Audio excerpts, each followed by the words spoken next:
Welcome to the Empowered Flow podcast. I'm Tris Alexandra, holistic clinical nutritionist, women's health and menstrual cycle educator, and mama. Join me and experts in nutrition, fitness, mindset, and holistic healing as we explore conversations to open your mind to a different way of thinking on all things women's health, hormones, periods, cyclical living, and fertility. Whether you're seeking knowledge, inspiration, or a supportive community, you've found your tribe. Let's dive in. In today's episode, I chat with Sally Grant, a dermal clinician with 20 years in the skin health industry who offers a realistic and holistic approach to skin health and management. Sally's goal for her clients is for them to feel understood and heard, which leads to them achieving skin wellness goals. She believes skin health cannot be fully improved without looking at the full lifestyle of the client. Factors such as dietary habits, stress, social routines, environmental toxins, and topical products all have the potential to impact the skin in both negative and positive ways. In today's episode, we chat about all of these factors alongside home care rituals and in-clinic support to help women heal from inflammatory skin conditions such as acne, to improve total skin wellness, and for holistic anti-aging support. Sally, welcome to the podcast. I'm so excited to have you on and chat all things holistic skincare today with you. Thank you so much for having me, Tris. It's really exciting to be here.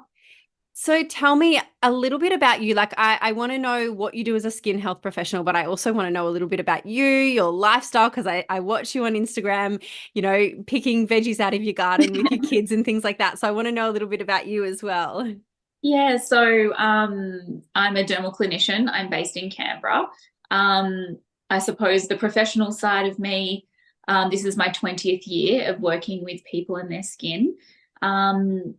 I've got a Bachelor of Health Science where I majored in clinical dermal therapies. And that was such an exciting time for me to get that education. I'd suffered with acne as a teenager. And so when I sort of got some help and had that acne resolved after trying different sort of methods, it was such a beautiful feeling to not feel the stress of having something wrong with my skin anymore. And I remember just thinking to myself, this is the feeling I want to be able to give people, because it was pretty great. So then the journey began of helping people with their skin, and I guess my goal, with how my professional life and my business has evolved, my goal is to help women find their vibrancy and to find freedom from skin conditions that have really been getting them down, or where they've had trouble getting an outcome with conventional methods. I'm feeling incredibly privileged to absolutely adore what I do for work every day. On a personal note, I'm a mum of 3 kids. We live in Canberra. We live in a beautiful leafy suburb in Canberra, and we have a veggie patch, and I love just trying to have the most wholesome, nature-filled, beautiful life with them. I'm really lucky that I had 2 kids from my first marriage, and so I've had a third baby, with my now husband, and having the view of how fast life goes with little people. Third time around, I'm really slowing down to smell the roses, and not rushing the kids through any part of our day for the most part, apart from getting shoes on and getting in the car to go to school. But so it feels like a really beautiful time of life to have a 2-year-old and then an 8 and 10-year-old that really get to enjoy. We get to enjoy each other differently because of that insight that I have into that life going really quickly. But I also love being active. I love lifting weights. I'm part of an awesome gym where we get to move our bodies in all sorts of functional ways and be around a community of people that's really awesome. And then my husband Jack's a real estate agent, and it's a beautiful life here in Canberra. Oh, I love that. I love that so much. Canberra's actually my hometown, so I go up there quite often. Got you. I didn't realize. Yeah, still got family there. It is. It's a beautiful place. But I love a couple of things. I love what you touched on like professionally with the work you do. I had years and years and years of struggling with hormonal acne, and I, work with a number of clients that also have hormonal acne, and just the struggles and the challenges that they go through with that, can be really challenging. So I love the work that you do there. And then lifestyle wise, like, just what a beautiful way to, just live and embody that holistic lifestyle that you also share with your clients.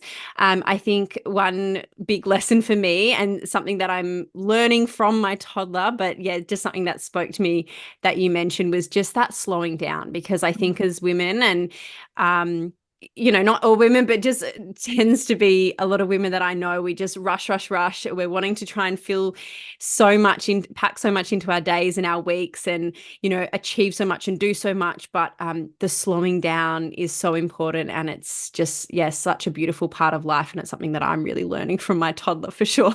And I think also, as we'll get a bit further into this conversation, understanding how cortisol can impact skin health, really tuning into, if I'm feeling wound up and highly strung, that can have a knock-on effect to my skin health, as an inflammatory kind of, I suppose, impact.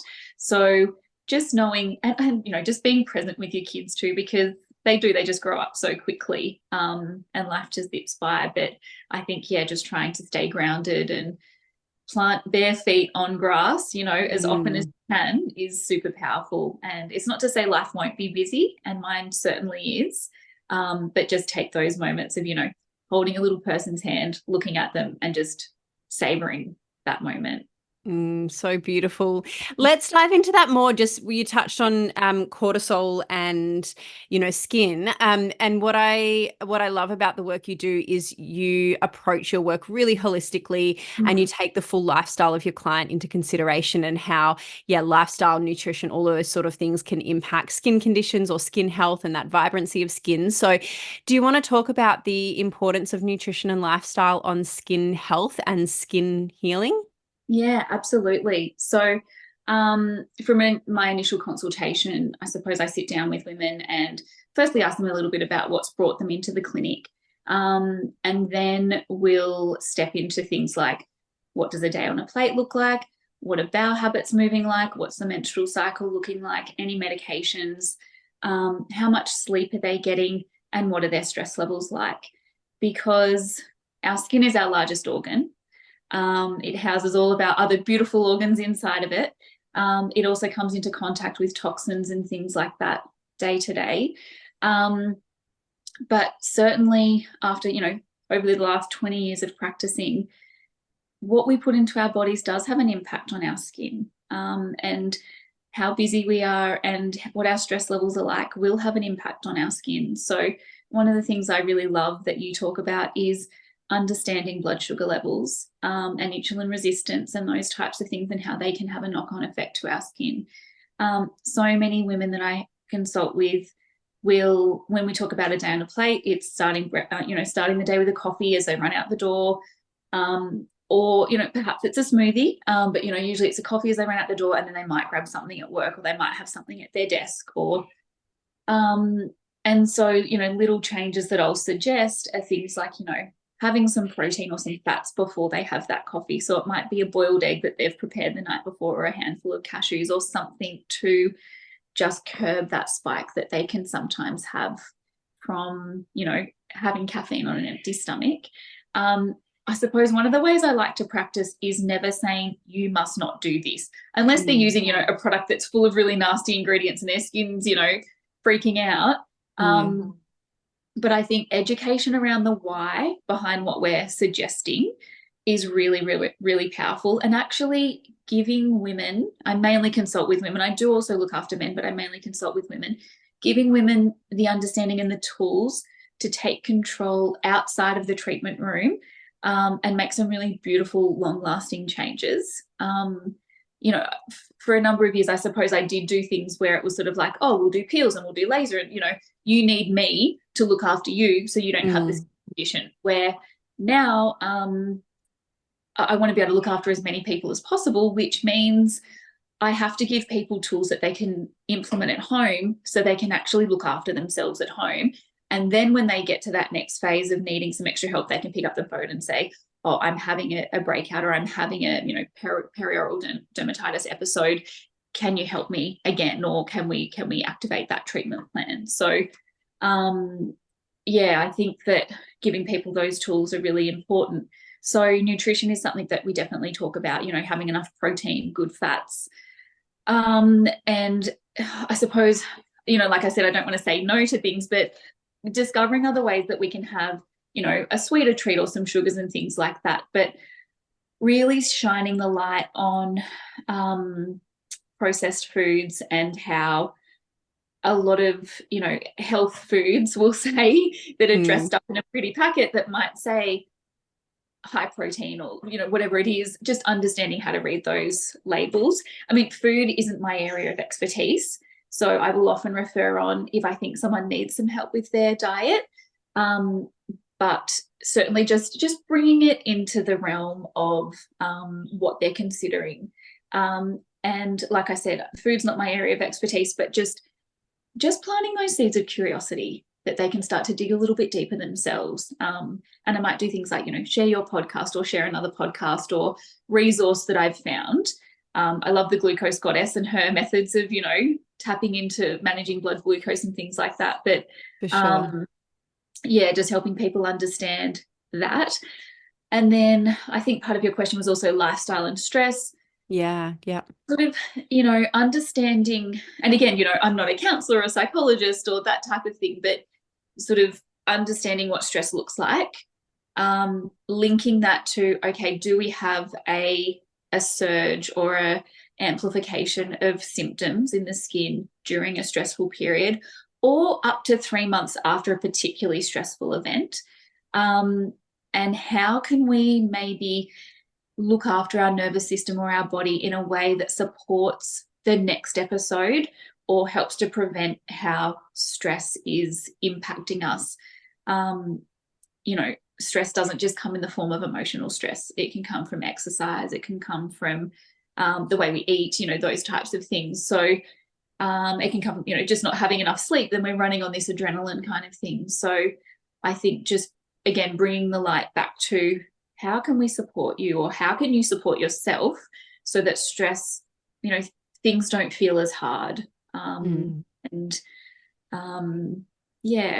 I hope that answers. Yeah, for sure. Yeah. And I think that that stress piece is really interesting as well. I know for myself, when my skin was at its absolute worst was when I was at my most stressed, and not just mentally, emotionally, but it was the lack of sleep. It was pushing my body really hard in the gym without refueling adequately. It was, I was working and studying at the time. I was actually studying, this is years and years and years ago, but I was studying makeup. So it also didn't help that I was putting a whole heap of toxins and things on my skin, because it certainly wasn't low tox, like literally like thick foundations, and cleaning my skin multiple times a day because we were trying different makeup looks. But yeah, I know for myself that stress played a huge role in my acne and breakouts. I didn't know that it may have a continued effect for sort of 3 months after maybe a stressful period as well, which it absolutely makes sense. But and because it takes time for the skin to heal as well. Totally. But I think, I love that you address all of these areas with your clients, because it just means that they're going to get such incredible outcomes, not only from the treatment that you do, but then considering all of those lifestyle factors that have an impact on their skin health as well. Yeah. And it's really, I think as women, we have the ability to go so hard for so long. And, the body might start to whisper a little bit, and then it starts to, yell out for some help. So I guess it's beautiful in the sense that I'm working with a lot of women who are sort of in their early 20s at the moment, and sort of encouraging them to lean into listening to their bodies, whether it be, they eat a certain food and, there's a response, or they go through a certain period of stress and there's a response. With the 3 month kind of hangover of stress, I suppose it's less about things like acne and more about things like peri-oral dermatitis, and certain skin conditions seem to have more of an emotional link. So eczema, but mainly that peri-oral dermatitis. That's just what I've found in my clinical practice, and talking to some other holistic practitioners. Interesting. Yeah. Can you just tell me what is peri-oral dermatitis? Yeah, so it's a condition that affects the peri-oral area. It can also affect other parts of the face. The upper eyelids is more, the ocular dermatitis. But it's a condition that is red and sore, often teamed with little vesicles, which are little fluid-filled. They look like pimples or spots, but they're actually fluid-filled. It's really uncomfortable, very stingy, sore, nothing works. Often people will be prescribed antibiotics to manage them, to manage that sort of outbreak. It's something I've actually experienced with my first 2 pregnancies. And there's some ideas around it being linked to adrenal health. Okay. And that kind of being very exhausted and just kind of the body really not having the stores that it needs to keep nourishing itself well. Yeah, interesting. Yeah, Yeah. because I thought it was something that I'd heard of women getting postpartum. Is that right? Or during pregnancy even? Yeah, postpartum. Yeah, that's when that's affected me. And so it's funny, working with skin, and my journey started because I had acne, but experiencing little things along the way, it changes you as a practitioner. And I do like to think of myself as a really compassionate, caring, nurturing woman. But when you've experienced it yourself and you've got someone sitting in front of you going, I don't know what to do, this is so painful, please help me, as they're in tears, you can sort of hold their hand and say, we will get you through this. I understand what you're going through. Let's work together to get to the bottom of it. So yeah, but it's a tricky one, but I do get really good results. Amazing. I know this is, so I have a question. I know this is I'm sure there can be so many answers to this, but I'd love to know, do you have like a number 1 tip for healthy skin, just generally healthy skin, or something that nobody should miss doing? Yeah, when I read this question that you sent through to me, my mind goes in so many different directions because I think on the whole, looking after our liver and looking after our lymphatic system. So I think I ended up narrowing it down to understanding how to activate your lymphatic system, because it's our waste removal system. And if you've got, inflamed, sore, red kind of a skin condition, no matter what it is, activating the lymphatic system through some gentle movements or breathing is a really good way of just encouraging that waste to be flushed out of our system. The lymphatic system doesn't have its own pump. So the cardiovascular system, we've got blood pumping around our body, it's moving, whereas the lymphatic system, it sort of runs in line with the cardiovascular system, but it's very activated by, exercise and muscle movement and physical stimulation. So I was lucky enough to work alongside a plastic surgeon for a really long time, and we used to do a lot of manual lymphatic drainage for women after they'd had facial surgery. And that sort of got my mind really curious about how can I apply that to like my acne clients who also have facial swelling. And then as that's evolved further, and I've, done some breath work and things like that, and understanding, we've got nodes in our tummy, under our arms, under our collarbones, and also throughout our, head and neck.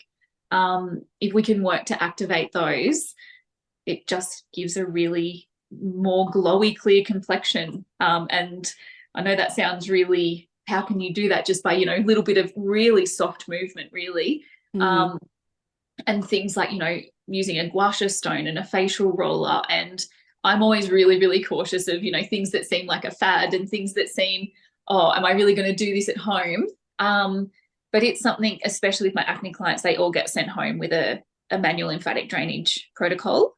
And the ones that do it consistently, we notice a difference in redness and swelling. And, when there's swelling underneath the skin, our cells can't communicate. They can't share nutrients. They can't do their job properly. So if we can reduce the swelling down so that those cells can share nutrients and can share information, our skin, there's just more harmony. So I think that, appreciating and looking after the lymphatic system is really important. And one branch of the tree is the manual lymphatic drainage. The other branch of the tree is probably, being hydrated enough and, drinking enough water, and without going on to, other tangents, but drinking filtered water and trying to be aware of what other things you might come into contact with in terms of, just normal tap water and filtering your tap water and things like that.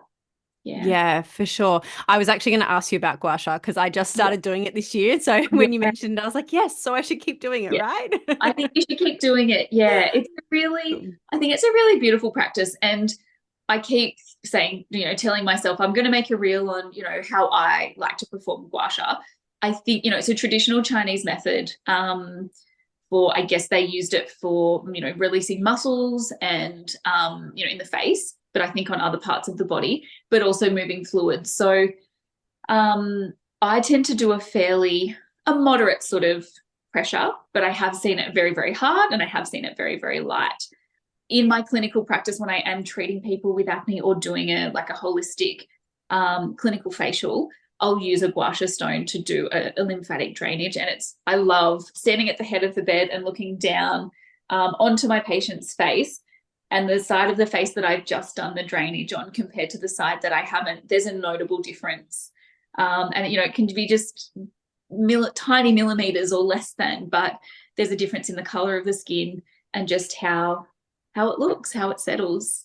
Interesting. I love that. Really cool. And I also love that you touched on filtered water as well, because I'm really big on filtering your water. You're right. It's probably like I could do a whole episode on water and the importance of like filtered water and, what we can be consuming or ingesting through tap water.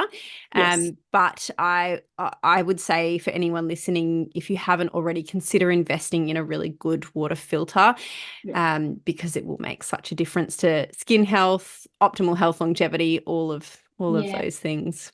Yeah, definitely.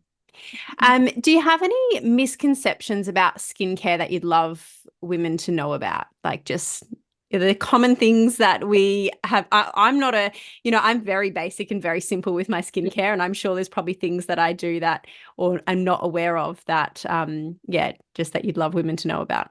Yeah, look, I take a really simple approach to skincare, and a gentle approach in general. So I think probably the biggest thing or the most common conversation I'm having is you don't need to be using 10 different products every day on your skin. It's just not necessary. So I suppose, less is more is one of the things that I like to encourage. Certainly around understanding what is in your skincare, that's really important as well. I think, like I said, I'm a very conservative clinician. I take a really different approach. I don't advocate for granular exfoliations or heavy use of acids or even heavy use of retinol. I use retinol, which is a different form of vitamin A, which is more bioavailable. Interesting. So I suppose the way I come at the skin is from a very, that holistic view, but also let's nourish and care for the skin so that it can do its job, do what it's meant to do. So I definitely use enzymes as far as exfoliation goes. And on occasion in clinic, I'll use acids, but really steering people away from over-exfoliation, harsh products. Like if you're putting something on your skin and it's really feeling hot and burny and red and, it's hard to tolerate, I'd be questioning maybe if that's the right product for you. I've definitely moved away from, the glycolics and the acids of, the 90s led us into the 2000s, and more about, like I said, nourishing and not overworking the skin too much, because redness and inflammation is going to age us at the end of the day. So, treatments and skincare and all of that sort of thing that cause a lot of heat and inflammation and, keep the skin in this cycle of sort of injury healing outcome. It certainly has its place for some skin types, but I tend to use those sorts of treatments very sparingly, and those sorts of applications really sparingly. So, it's a broad thing to talk about because I have so many people sit in front of me and say, oh, but on TikTok I saw this, or, oh, such and such said I should do that. I don't pretend to be everyone's cup of tea because I know I take a really conservative approach. I know the way I do things doesn't always sit well with people, and even other professionals in the industry that were sort of like, why don't you want to do the chemical peels and, the harsh things? But what I'm just seeing time and time again is, like I said, by nurturing the skin and looking after it and not putting harsh chemicals on, we see a really beautiful, healthy, robust, resilient skin that comes from that. Probably one of the other things, and this is a topic that's quite sensitive, is the use of sunscreens and sunblock and sun protection creams, let's call them. They're not all created equally, and some of them have some really tricky ingredients in them. And I guess because a lot of my clients do come in with an inflammatory skin condition, the indication for a sun protection application is to be applied on intact skin. So a lot of my clients that have red, inflamed, open, sore skin, I've got to steer them towards another way to protect their skin. Obviously, this is, I say to them, if you're going to be at the beach or you're going to be outdoors for long periods of time, absolutely put your sunblock on. But that's another conversation that I'm having very frequently, because if you continue to put sunblock on a skin that's compromised, that skin won't heal. Yeah, and right. Quite often when we take away, because it could be then forming part of the problem. If we take that particular product away, I'll often see faster healing with the skin. And that means then if they desire, they can go back to applying their sunblock. Always then I sort of educate them on the right types of ingredients. It's probably my biggest bugbear is a good sunblock. So there are some brands that I use and I really enjoy and that I feel comfortable using on my kids. But often, I suppose in clinic, what I might suggest is using like a pressed mineral powder that doesn't have nasty ingredients and isn't going to sort of sit on the skin and upset it. And, we might use that as sunblock for a period of time while the skin's healing, or, as some form of sun protection. But I think it's just educating people that sun cream and a cream that you're applying is not the only way to protect yourself from the sun. There's many other ways, and just tuning into what the right way is for that person. Yeah, interesting. With sunscreen, is there any particular ingredients that you either, I know there's so many ingredients in sunscreen, because I'm the same. I'm really particular about what I use on my skin, what I use on my family, my son's skin as well. But is there any particular ingredients we need to either look out for, or what should we be looking for when like choosing a sunscreen? Yeah, so personally, I like to encourage people to use a physical sun protection. So with sort of like a zinc oxide or titanium dioxide. I tend to steer people away from sprays and more go with a cream, because sprays, we can inhale them, and so they can be not so low tox in that method. Sunscreen ingredients that we should avoid, I can barely pronounce half of them, but oxycryllenes and all of those parabens and anything that ends in ellene and things like that can be really harmful. And it only takes doing a bit of a Google search on some of those words to understand the impact that they may have on your health and on your children's health. So yeah, it's a tricky one. Yeah, I think that the positive thing though is that there is low tox alternatives, and more are coming out now because more and more people are aware of it. So it is a lot easier to get these low tox alternatives, whether it's online or, in a health food shop or something like that. Yeah, definitely. And they're really effective. So why not? Totally. And I think for a long time, and I don't want to poo-poo the pharmacy because, it absolutely has its place. But for some of these, it's a place where people trust the advice that they're being given. And then, some of those brands are then going on to be recalled because of the impacts on health that they're having. And I'd say definitely seek out like a health food shop option. Or you can look up sort of clean sun protection or healthier sun protection and see what comes out of it. Yeah.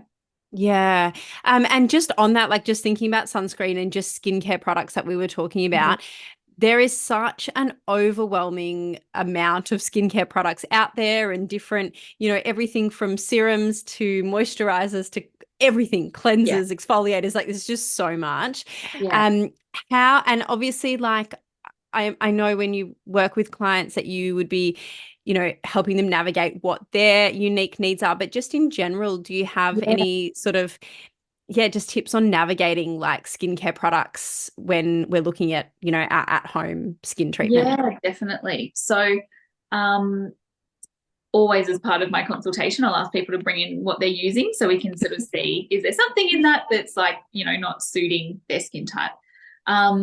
Minimal ingredients is key, I think, but ruling out things like artificial fragrance, parabens, sodium lauryl sulfate, which is a foaming agent, even propylene glycol. It's a known irritant, so it's often used in skincare. The big thing that I'm also coming up against and noticing more and more is just the high level of endocrine disruptors in our skincare. And literally every day I have someone that comes into me with a skincare brand I've never even heard of before, whether they've found it online or in Mecca or, somewhere. I'm blown away every single day that there's just these new brands popping up. So again, I'll jump on, and often, the ingredients might not actually be disclosed on the product. So we'll jump online and have a quick read. As soon as I see things like artificial fragrance, definitely, foaming agents, parabens, endocrine disruptors, then it's a no from me usually. I guess with some people that have acne, they're wanting to avoid, ingredients that clog their skin. But yeah, my main focus is endocrine disruptors, and just then the education on how those ingredients or those components of that product can impact a woman, of childbearing age, and perhaps even impact her if she does choose to conceive a baby and grow a baby, and sort of the impacts it can have, later on down the track as well. So that's probably the biggest thing that I'm looking at as far as skincare goes. But just keeping it simple is, I think, what we need to do. And look, I guess I'm privileged that I can have skincare at my fingertips and I can use the things if I want to. But yeah, from cleansers to masks to exfoliants to serums to moisturizers, facial oils, if you've got a problem, there's a product out there for it. So yeah, and look, for some people, they can use all sorts of skincare and they don't have an issue. I suppose I'm more seeing women that have tried something, they've had a negative, outcome, perhaps from a skincare or a skincare product, or, and then so we're navigating and coming back to sort of trying to heal and repair, their skin, and then get them onto some sort of maintenance that's quite simple.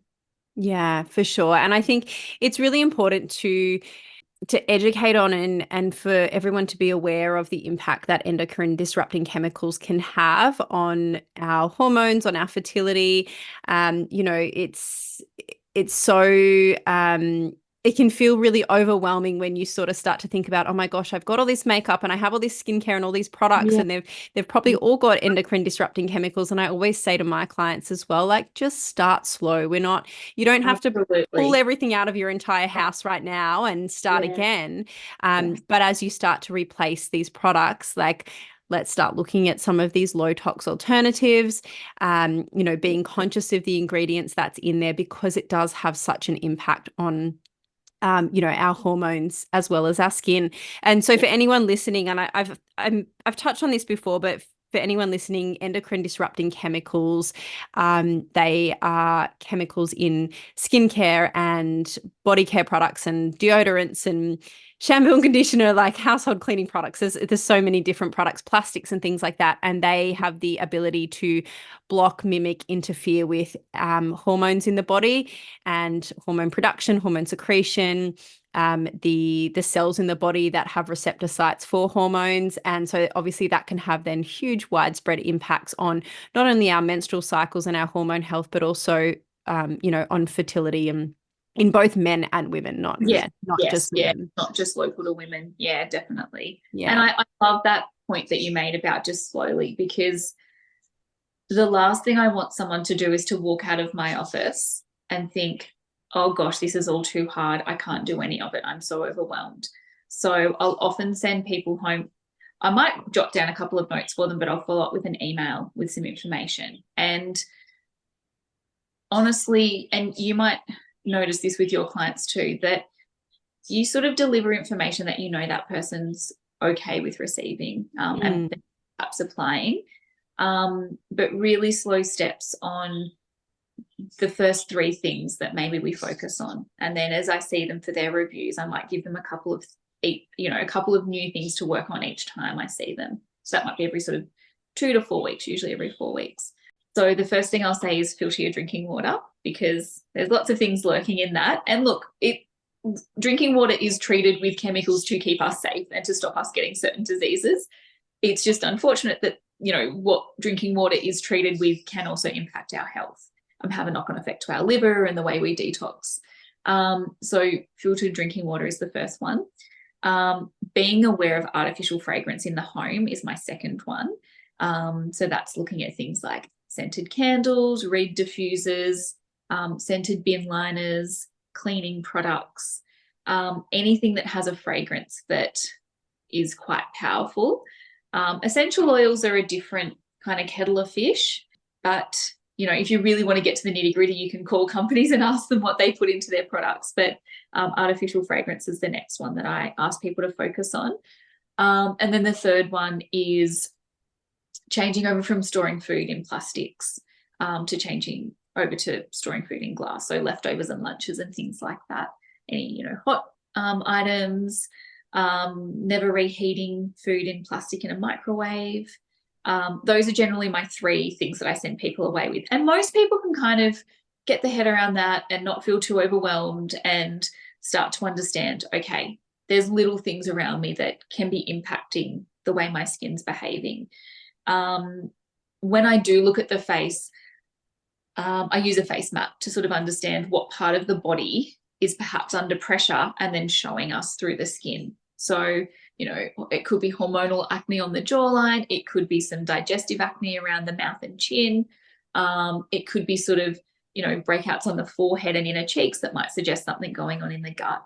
So just, again, shining a bit of light on those things to understand that, hormones can be impacted by external sources rather than, it's not just what's going on in our body. And I think also, and you probably come across this too, is really letting women know that they're not broken. Their bodies aren't letting them down. They're just under a big barrage of toxins and things that are coming at them, and their body's doing their best to protect them and to, maintain homeostasis in this, beautiful body that they're in. So I think just, being willing to hold that space for the fragility that women can come in to the room with, and hoping then when they leave with just a couple of little tools that they can apply, that they're feeling a bit stronger and braver about, and optimistic about healing certain things that have been going on with their skin. Yeah, I love that. You touched on gut health there as well. And do you want to just chat about the connection between the gut, hormones, and skin health, and how we can use those holistic approaches or your in-clinic approaches to support skin healing? Yeah, so so much of our health starts in the gut, right? So so many immune cells and neurons and all of that type of thing. So that's where I'll sort of talk to people around, when you eat certain foods, do you feel a certain way? What are your digestive habits like in terms of bowel motility? And are you going to the bathroom every day? If yes, what does it look like? If no, okay, how often? And then what does it look like? And really understanding what sort of bowel movements they're having. I suppose another thing to mention is I do deal with a lot of women that are coming off the contraceptive pill, and the gut hormone relationship and skin relationship for those clients is quite pronounced. I guess with gut troubles, we won't always feel certain things when we eat foods that perhaps are, causing more mucus or causing constipation or things like that. And I work in a clinic where there are some dietitians, and I do have a dietitian that focuses on gut health. So I will sometimes link her in just to give some help on that, being her area that she really loves. So, but yeah, I see it so often with the same foods keep popping up as being, troublesome. But it is interesting once you start chatting to people about, if they've had long-term antibiotic usage and then how their bowel habits are, and oh no, I definitely can't eat that, and or if I eat this or if I go out, I can't be too far away from a bathroom. And so even without, in-depth testing, just from, chatting about symptoms, it can become pretty clear that there is some gut health trouble going on. And I guess the way that, the hormones can be impacted as well is if you've got an inflamed gut that isn't absorbing nutrients, you're not nourished enough to have healthy, hormonal function and healthy hormone production. So it's a really big space. And I would love to see more research into the space on just how, women with celiac disease, and if they do have just low-grade inflammation that's kind of smoldering constantly, then the impacts on their hormones and the impacts on their skin, whether it be acne, rosacea, eczema, those types of things. But generally with hormonal fluctuations, we do become more inflamed. So, pregnancy and perimenopause and, just before we have our bleed, we are having hormonal fluctuations. So we are going to see more redness and breakouts and, different behavior in the skin. And I know I've sort of like taken a little sidestep there with sort of gut health and hormones, but it's almost like that chicken and egg thing, like which is impacting what, and how is it sort of, because as women come into their bleed week, they can have looser bowels and, that type of thing. So with some of my clients, I refer on to a naturopath, or, I might send them to their GP to have some testing for H. pylori or candida, and to sort of understand, all right, is there a party going on in there that we don't know about, that, we need to kind of get those numbers under control before we can actually progress with seeing further outcomes. Because, changing skincare is one thing, having some in-clinic treatments is another, but, what we're putting into our body, if it's not helping us, then it could be hindering us. But yeah, I'm definitely the sort of clinician, I have no trouble in referring on to other healthcare professionals if I think that's what's best for my patients. And if I think that is what will help us uncover the root cause of what's actually going on with their skin condition. But yeah, it can be really tricky. And it's not an easy, like, oh, you're sitting in front of me, you've got some spots on your forehead, you've got some candida, here you go. It's a lot more sort of, all right, let's go away and, let's make some changes at home, come back and review. All right, we're still seeing the same thing. Let's make a couple more changes. Let's see what's happening. All right, let's refer you on. Or sort of sideways, so that I can, expand the care team for this person. And then let's come together and decide what the best way forward is. But yeah, I mean, you're probably seeing those types of things too, Tris. Yeah, for sure. And actually just touching on the just the oral contraceptive pill as well, like when we come off the oral contraceptive pill, there's such a big change in hormones that happens post pill, because everything's sort of coming back online. Like we've suppressed ovulation for such a long period, or, for some, such a long period of time. And so all of those hormones and the connection between the brain and our adrenals and our ovaries is all coming back online, and hormones are surging, and that can create, lots of changes in the skin.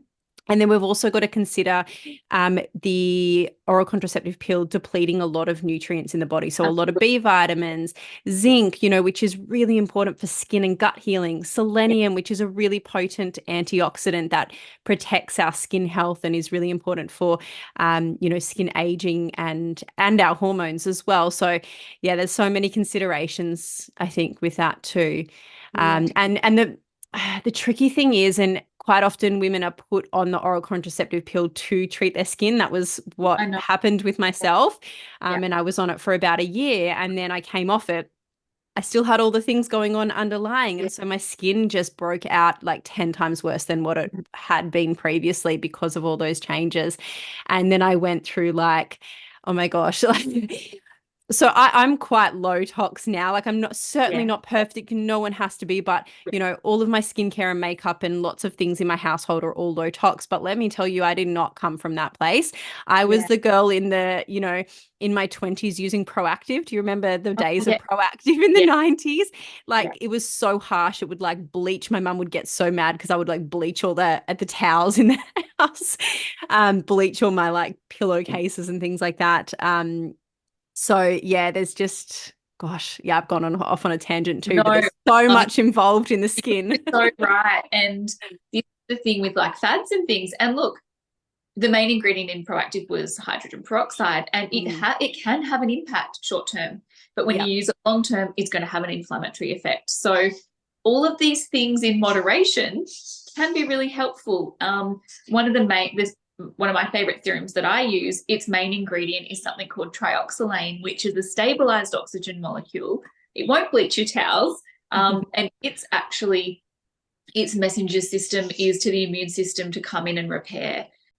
Just the evolution, I think we are headed in the right direction, mostly towards healing, restorative, calming, you know, all of that type of thing. But yeah, the 90s were a bad time. They really were. We were It all in was, such a hurry to get outcomes. we sure were between skincare and you know, like the heavily sprayed impulse Oh, and it was a spray and the what else you did we know, have? matches. Yeah, Yeah, there was a lot. great We've- times. And you know what? If I had the choice, I'd probably go back and I'd do it all again yeah, because it was so fun. I wouldn't go on the pill at 16 like I was put on yeah, as well. yeah, Um, I think that's a really tricky thing. What women, and I have a real problem with the amount of informed consent yeah, me around too. the oral contraceptive pill, Yeah. because you know, I have these beautiful women and they're laying on the bed in front of me in tears saying, I was never told this could happen. I was never told I could develop insulin resistance at 25 when I came to come Mm. off. Her and her sister, two of my clients, they both have experienced this. She said, I never would have gone on it. And like, they don't fit the typical physique of someone, you know, that has it affects any and all women. It's not Yeah. because, you know, there's excess weight or anything like that. It's just, you know, they're these very fine athletic women that have then ended up with it. So again, it's not about something that women have done wrong in conjunction with, Yeah. not, you know, we're ever intentionally doing anything wrong, but it's just this misinformation around, you know, if you take the pill, these are the list of things that can occur. And I guess, you know, a lot of women that I'm seeing, they have been on the pill long term, you know, 10, 12, 20 years, some of them. And I sort of have to gently break it to them that if you started taking the pill whilst you were in puberty, we got to go back there. We got to go back Yeah. to finish that puberty cycle, and then you're going to have some freedom back. For some women that are really struggling with their toxin load, or even with their sort of like fluctuating hormone load, I will sometimes use toxin binders. So I'll use like an activated charcoal, some glutathione, things to bind with those excess hormones or toxins that are in their system. And that can at least give them some relief, or give the liver some relief from the toxin load while we get the healing happening. Yeah. And I sort of say to people, like, you know, this isn't a forever thing. We sort of cycle on and off, but we know, generally, I know that when they take these binders that we'll see some improvement. And I guess protocol wise, you know, I use seed cycling and I use things like that to sort of support women in the lead up to, but also once they've come off of the contraceptive pill. So I guess I like to provide women with options too, and not just say, Yeah. here's all you can do. You know, it's sort of for them to understand that, you know, we can do seed cycling, or we can do toxin binders, or we can just write it out. We can just, you know, do some in-clinic LEDs. But I think that's one thing that I really, again, yeah, pride myself on as a clinician, is trying to provide more than one option, so that the woman sitting in front of me feels like they've got autonomy in this situation and choice, Mm. and support at the end of the day to make those decisions. Yeah, I love that. Love Yeah, that. but it's a big one. Yeah, and I know, like, I know this would be highly personalized for each individual and their skin type and, you know, wherever they're at in their skin journey and all that sort of thing. But you touched on one of the products or ingredients that you love using or might use often. Are there any sort of, like, do you have some really favorite in-clinic treatments or things that you love, like anything that I should know about and be coming to you and being like, oh, tell me, what about this treatment? Do I need this one? So while I am a very conservative clinician, I would say, I mean, I think every person should be having regular LED sessions. I think they're wonderful. Generally speaking, you know, you can't do any harm with light energy. And for anyone listening that doesn't know what LED is, it stands for light emitting diode. And basically it's delivering a photon or a pocket of energy to the cell to activate or to deliver energy so that you can activate certain processes. So there's different wavelengths, and each wavelength will have a little bit of an impact on this, different impact on the skin. But we might use, you know, red light for ATP production, so to help the mitochondria, but also brightening up of the skin and skin sort of getting that collagen and elastin and fibroblast activity. You know, I use it to sort of support lymphatic drainage and general healing of the skin. So LED will forever be one of my most favorite treatments because, you know, you can have it pregnant, you know, you can have it. Good to know that. Yeah, very good to know.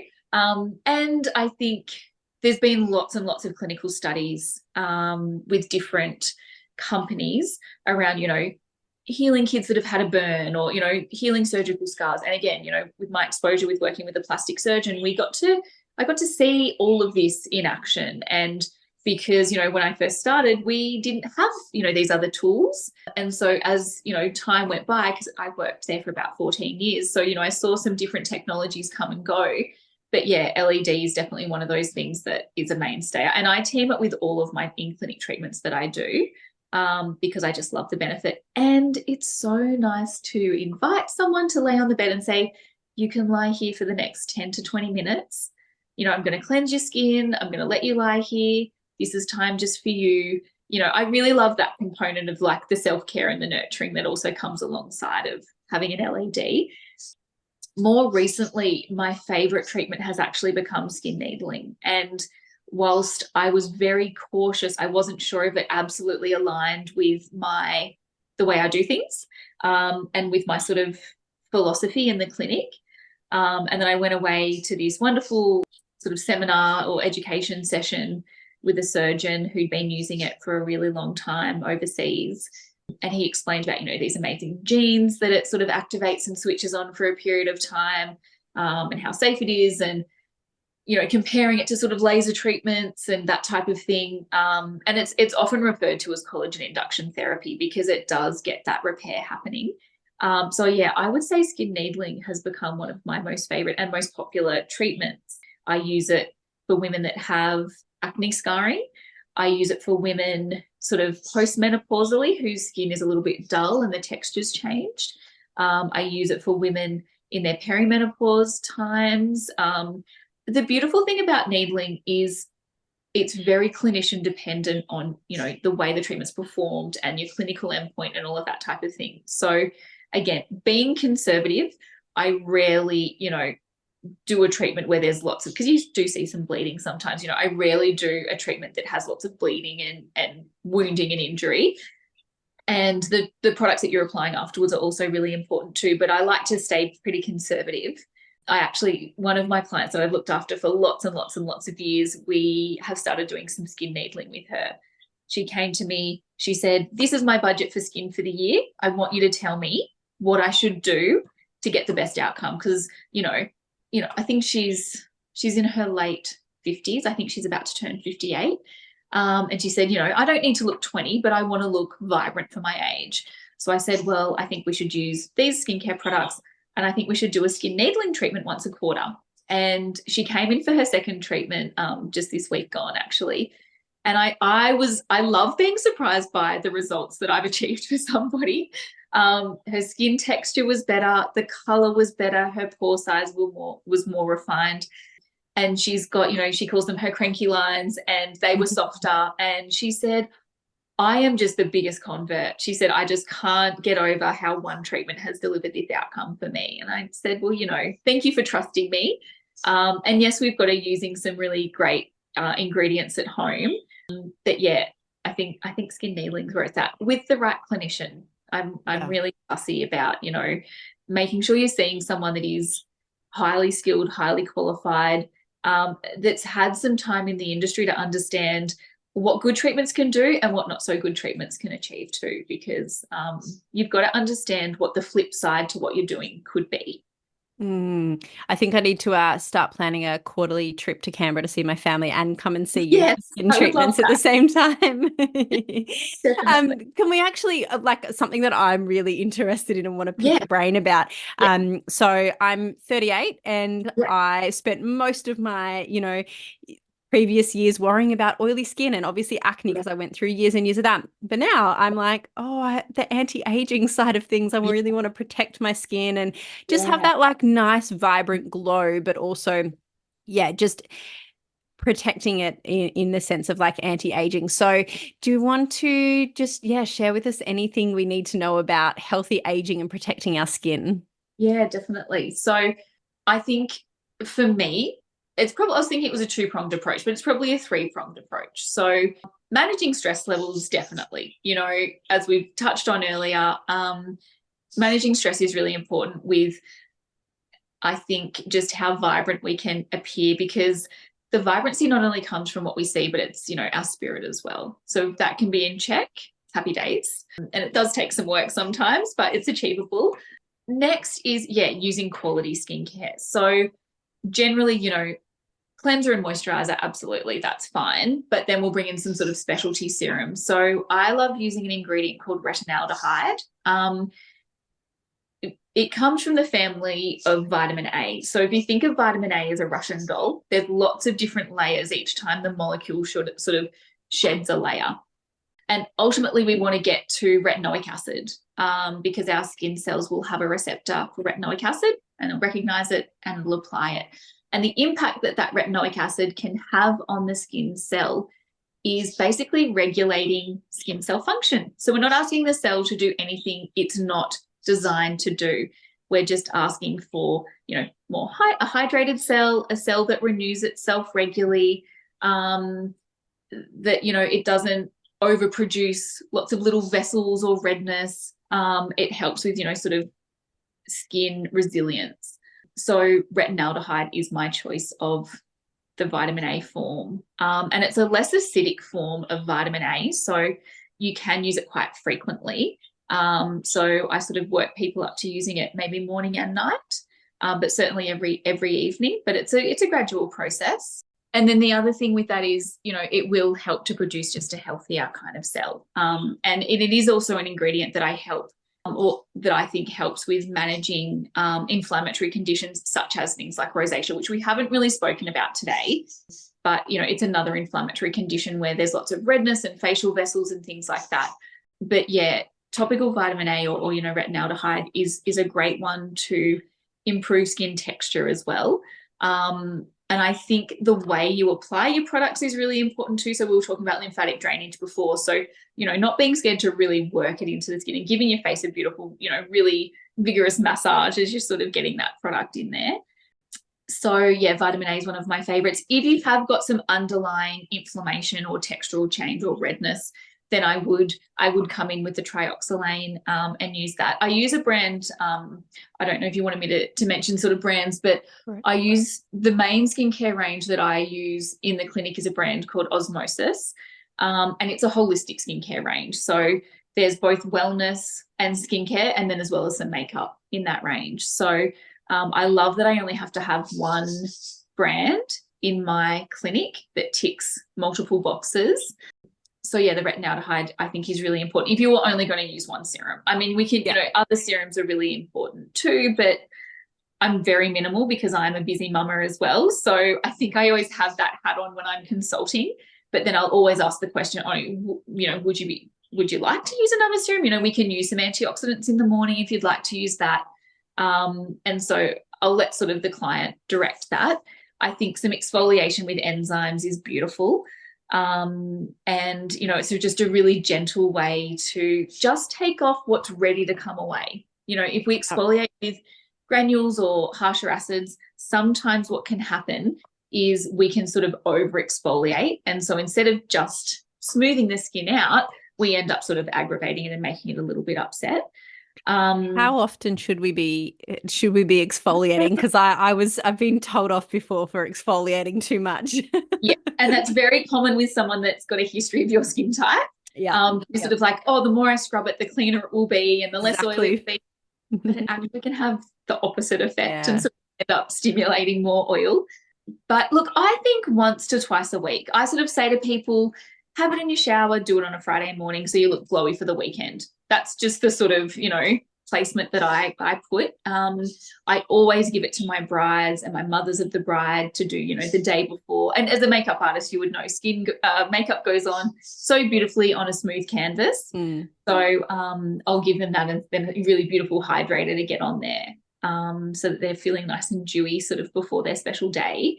But the other side of things that I guess I love shining some light on is conservative supplementation. So we might talk about diet, and depending on where they're at in life and what sort of activities they're doing and maybe where they're at hormonally, whether they're, menstruating years, perimenopausal or postmenopausal, I might suggest supplementing with, because I get asked a lot about collagen supplements. Yeah, okay. Yeah, and so I sort of, they're an option depending on what other ingredients are in there. But I actually tend to recommend like a beef liver supplement because it's very nutrient dense food source. So it's not like we're sort of putting in something that, is a bit foreign to the body. So often, getting that really yummy, dense nutrient profile in. And osmosis do have a beef liver, but again, I'll always give people two options. Say, there's this brand or there's this brand, and you decide what you'd like to use. I think having enough fats and omegas in our diet is really crucial. So another brand that I use like an algae extract, which has EPA and quite high EPA and DHA. So again, for our hormones, it's really important, but also, our skin health and hydration, it's really important, and ability to heal. And then we might talk about, some other vitamins in terms of what they could supplement with, but always trying to use food as medicine first. And then if I'm noticing some deficiencies or some, the skin's just so dry, and no matter what we're putting on, I do sort of try and encourage people to look at what they're putting into their bodies, in that first consultation, but also using things like electrolytes, making sure when you're drinking water, because it's all good and well to say, drink your water and get it through. But if you're drinking a lot of water and on the toilet constantly, is that water actually nourishing and hydrating you? So by adding, some Himalayan rock salt, maybe some lemon juice, and drinking that, not all day, but, you might start your day with a drink like that. Electrolytes, those salts will help, and minerals will help to make sure, and I love to use visuals, but make sure that water's, traveling to the tip of every finger and the tip of every toe to nourish every cell, in our body, and make sure it's hydrated. So particular skin conditions, I'll encourage that. But it's sort of one of those tips that I'll throw to anybody, because I think we all can be more hydrated. Sometimes it's hard to continually drink water through the day, depending on what you do for work. Yeah, for sure. And hydration's so important. It's not just, like you said, not just about drinking water, but actually getting those adequate electrolytes in so that our cells are absorbing the water. And I think part of that there's two things that I see. One is that firstly, a lot of women are not drinking enough water, so we're actually not getting enough water in. I do see some women who are drinking a lot of water, like an excess amount of water, like liters and liters, because they're like, oh, water's so great. But then they're flushing out so much electrolytes and they're not replenishing them. So whilst they're drinking a lot, they're not actually absorbing very much. And then the other thing I see is a fear of salt. So, we're not salting our foods, and we're not, and if we're not adding, if you have a predominantly whole foods diet, you need to be adding salt to food and potentially having, at least one glass of water a day that's got a little bit of salt in there. And like you said, some lemon juice, so that we've got some electrolytes in there, because otherwise we're just flushing them out of our body, and our cells don't actually get that hydration. Yeah. And then, throw in, if you're doing like a HIIT session or going for a run, if we're sweating it out as well, then I think again, it's just understanding how those little things can have an impact. So look, I'm 38 as well. So definitely in that same headspace as you, in terms of, because even as a clinician, you still think, am I doing enough? Like, what else could I be doing? I want to keep it, like, I've got a 10-year-old daughter. I want to be as natural as possible. But always curious to know what else I could be doing to feel or to look as vibrant as I'm feeling, I guess, is the thing. So what we're putting on our skin, bit of vitamin A, lovely antioxidants, hydration, and then nourishing ourselves and making sure we're having enough food, and then being hydrated enough, and perhaps supplementing. Extra little things that you might talk to your clients about too are things like using an infrared sauna, or those types of things that we know produce these growth factors that are really great for longevity. Detoxing and muscles and bones and skin and all of that type of thing. So there are extra things, but it sort of is also like, how far down the rabbit hole can we go? Because it's a deep one. It's true, but it's just like, it's like you said, it's like those little improvements. Like, we don't have to do everything overnight, but it's just making that one change, feeling really confident with it, adding something else onto it. And it's just like, our health is a journey, whether it's skin health, whether it's just our overall health. It's such a journey. And I look back on my own, and things have changed so much over the years. And even now, like, as a practitioner, I'm still looking at ways, and obviously our lifestyles and life phases change. So you're focusing on different things throughout your life as well. But it's just a journey and a process. So you don't feel like you have to do everything all at once. It really is just about adding and layering on those different things that we could be doing, because there is so many fun and exciting things that we can add in to improve health and skin health. Definitely.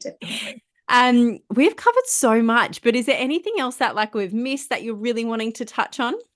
I don't think so. I think that the big thing that I did just want to shine light on is awareness of endocrine disruptors. And if you are confused about what to use on your skin, and you feel overwhelmed, I'm educated and I feel overwhelmed at times. If I do walk into Sephora or Mecca, or if I'm looking for, a lipstick or something like that, I think seeking advice from a professional is always beneficial.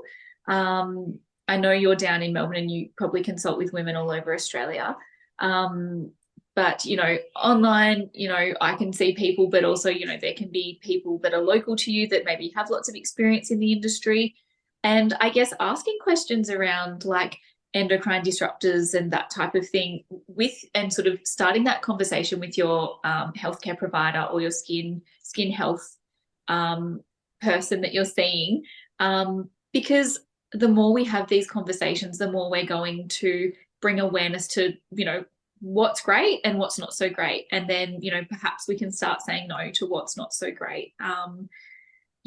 Again, having a 10-year-old daughter, I'm very aware of her, her body, and all three of my kids, but what their bodies are being exposed to, for their, not only their health now, but their health later on down the track as well. But this is a conversation that could go for so long. I know. I love that we have covered so much. But there's depth to, every little thing that we've spoken about that could be delved into even more. But I really enjoyed the chat with you, Tris. Oh, thank you so much. And thank you for sharing your knowledge and wisdoms, and just, so much great practical advice.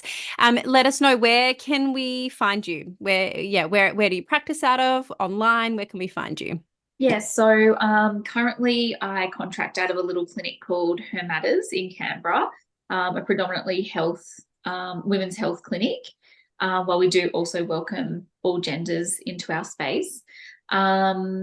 And on Instagram, I'm Sally Grant _ Dermal Clinician _.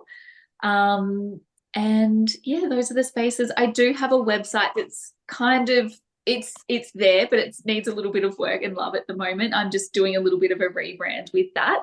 I used to be the Skin Wellness Studio when I was just doing some work from home when I had my third baby. So my website is still there with some really great information, and a little bit about me and what you can expect from, a consultation or in-person conversation with me. But yeah, happy to have a conversation with anyone about skin and field any questions that people might have.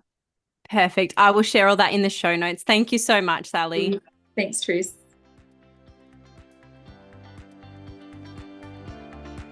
Thanks for joining us on the Empowered Flow podcast. If you enjoyed today's conversation, I'd love you to share it with a friend and take a moment to rate, review, and subscribe. Your support means the world and fuels our mission to empower women everywhere. You can also reach out to me on Instagram at Tris Alexandra Nutrition. Sending big love. I'll catch you in the next episode.